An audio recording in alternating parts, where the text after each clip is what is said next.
Assalamualaikum warahmatullahi wabarakatuh. Tabi pun, apa kabar guru hebat senusantara?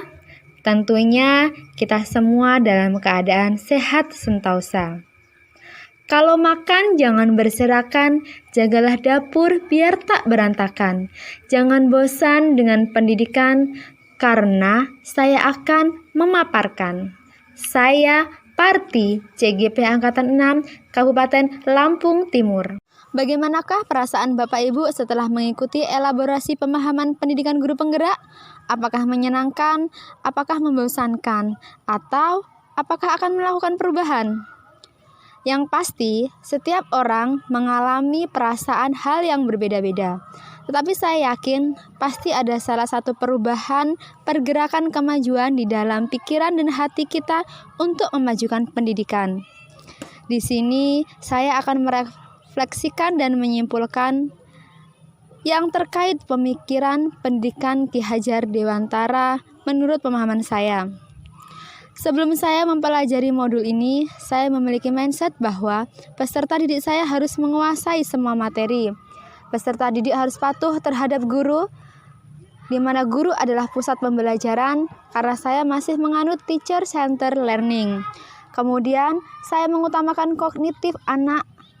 Siswa harus mencapai nilai yang tuntas tanpa saya perhatikan karakteristik anak tersebut.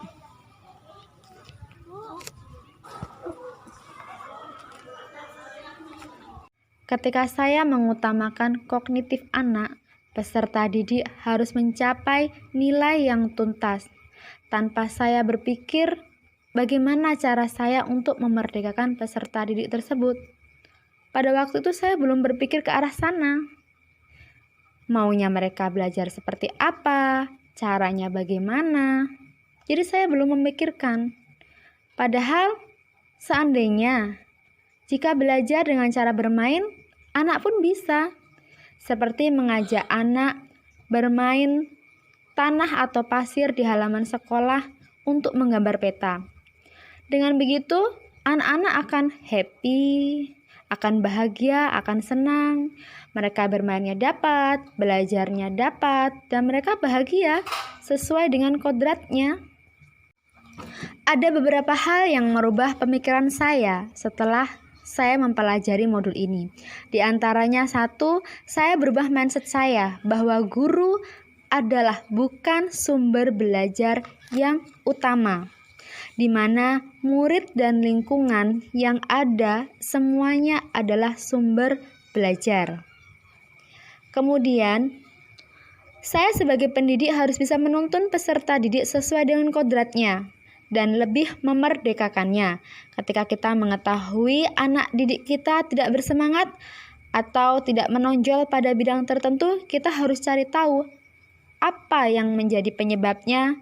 Kita bisa bertanya, bisa juga dengan melakukan pendekatan, dan berbagai macam cara. Di sini saya tampilkan beberapa gambar peserta didik saya ketika saya menerapkan pemikiran Ki Hajar Dewantara. Mereka sangat bersemangat, sangat senang, seperti mereka memanfaatkan lingkungan yang ada. Mereka dengan cara bermain catur sesuai hobi dia. Kemudian mereka praktek berdagang atau berniaga sesuai dengan materinya.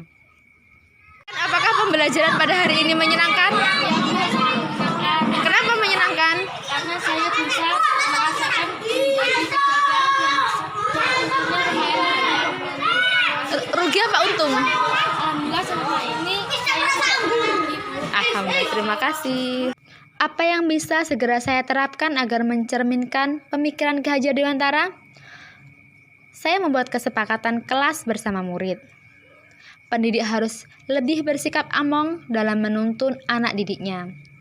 Mengintegrasikan permainan dalam sebuah pembelajaran agar peserta didik tidak bosan dan tentunya menyenangkan, membuat bahagia.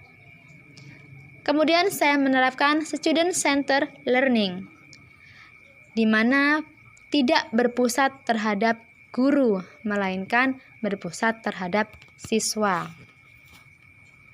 Dan ini adalah kesepakatan kelas yang saya buat bersama siswa saya. Yang pertama, membaca 14 surat pendek setelah berdoa. Karena siswa saya mayoritas beragama Islam dan sesuai dengan kebiasaan dia mengaji di lingkungan, maka kami bersama-sama menerapkan hal ini. Kedua, tertib belajar. Yang ketiga, melaksanakan piket. 4, berdoa sebelum pulang. Kelima, menciptakan suasana yang aman. Dan keenam, menampilkan hasil kreativitas anak bisa dipajang di dinding kelas. Demikian pemaparan dari saya, kurang lebihnya saya minta maaf. Jangan lupa kritik dan sarannya. Jalan-jalan ke kota Persia, petik rambutan, dan pergi ke gurun. Jangan lupa partisipasinya, kritik dan saran sangat membangun. Buah durian biji selasih, cukup sekian dan terima kasih. Assalamualaikum warahmatullahi wabarakatuh.